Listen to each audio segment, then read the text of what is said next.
Pension ही फक्त काही हजार रुपये आपल्या अकाउंटला येणार असं नसतं. पेन्शन ही म्हातारपणाचा सहारा असतो. पेन्शन ही त्या रिटायरमेंट व्यक्तीची इज्जत असते, जी आपल्या मुलावर बोज म्हणून राहण्यापासून त्याला वाचवत असते.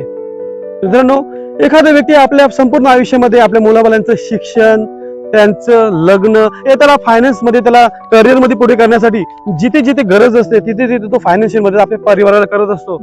आणि ह्याच घरच्या मेन व्यक्ती जेव्हा म्हातारा होतो त्यावेळी त्याला आपल्या मुलावर अवलंबून राहायची बारी येते. ह्याच्यापेक्षा दुसरा दुःख कोणता नाही. मित्रांनो, आज ज्याप्रमाणे आपण ताटमानेने लाईफ जगतो त्याचप्रमाणे म्हातारपणाआधी कमीत कमी आपल्या दवागोळ्यांसाठी आणि आपल्या खर्चासाठी स्वतःच्या पैशाने आपल्याला ताटमाने जगता यावं यासाठी आजच आपण पेन्शनची ही तरतूद केली पाहिजे. तुम्ही बिझनेसमॅन असाल, तुम्ही प्रायव्हेट सेक्टर मध्ये काम करत असाल, तुम्हाला पेन्शनची सोय नसेल तर LIC मध्ये पेन्शनचे खूप चांगले चांगले प्लॅन आहेत, जेणेकरून तुम्ही तुमचं ही म्हातारपण, तुमचं रिटायर लाईफ हे सिक्युअर करू शकता आणि स्वाभिमानाने जगू शकता. स्क्रीनवर दिलेल्या नंबरवर मला तुम्ही पेन्शनच्या कोणत्याही प्लॅनसाठी अधिक माहिती जाणून साठी नक्कीच कॉल करा.